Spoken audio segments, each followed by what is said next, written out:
કચ્છમાં મેઘરાજાની ધમાકેદાર એન્ટ્રી થઈ। લગભગ સમગ્ર કચ્છમાં સામાન્યથી ભારે વરસાદ નોંધાયો। પહેલા જ વરસાદમાં લોકો હેરાન થયા। ભુજ અને ગાંધીધામ વાસીઓ વરસાદના વધામણા બાદ પાણી ભરાવાની મોકાણમાં મુકાયા। પહેલા જ વરસાદમાં લોકો પરેશાન થઈ ગયા। ગાંધીધામનો મુખ્ય માર્ગ બંધ કરવામાં આવ્યો। સામાન્ય વરસાદમાં આવી હાલત છે તો ભારે વરસાદ તો ગાંધીધામના છોતરા કાઢશે। ભુજના ધારાસભ્ય અને નગરપાલિકાના મુખ્ય અધિકારીની મીટિંગો અભેરાઈએ ચડી ગઈ। શેઠની શિખામણ જાંપા સુધી ભુજમાં પાણી ભરાયા।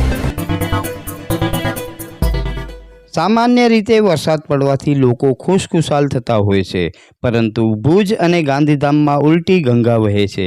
ભુજમાં અને ગાંધીધામમાં વરસાદ આવવાથી લોકો ખૂબ જ ખુશ થયા હતા, પરંતુ વરસાદના પાણી ભરાવાના કારણે સામાન્ય લોકોની મોકાણ વધી હતી। ભુજ નગરપાલિકા દર વર્ષે મોટી વાતો તો કરે છે, પરંતુ કામગીરીના નામે હંમેશા મીંડું રહે છે। ભુજના ધારાસભ્ય કેશુભાઈ પટેલે મોટા ઉપાડે ચોમાસા પહેલા મોન્સૂન કામગીરીના નામે નગરપાલિકાના મુખ્ય અધિકારી ડૉક્ટર અનિલ જાદવ સાથે દરેક વોર્ડના કાઉન્સિલરોની મીટિંગ કરી હતી અને વરસાદી પાણીનો ભરાવો ન થાય તે માટે થયેલી મીટિંગમાં ખૂબ જ મોટા ઉપાડે નગરસેવકો પાસેથી સૂચનો માંગવામાં આવ્યા હતા, પરંતુ તે મીટિંગમાં વરસાદી પાણીના તજજ્ઞ લોકોએ પણ પોતાના સૂચનો આપ્યા હતા, પણ શેઠની શિખામણ જાપા સુધી હોય તે રીતે જ તેમના સૂચનોને યોગ્ય રીતે લેવામાં આવ્યા નહીં। વળી તજજ્ઞોના સૂચનો માને તો ભુજના ધારાસભ્ય કેશુભાઈ પટેલ, નગરપાલિકાના મુખ્ય અધિકારી ડૉક્ટર અનિલ જાદવ અને સત્તા પક્ષમાં બેઠેલા નગરસેવકો નીચા બાપના થઈ જાય।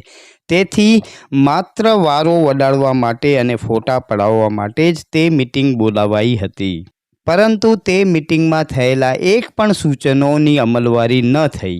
આમ ભુજ નગરપાલિકા અને ભુજના ધારાસભ્ય કામના નામે ભુજના લોકોની કોણીએ ગોળ ચોંટાડી ગયા તેવું કહી શકાય।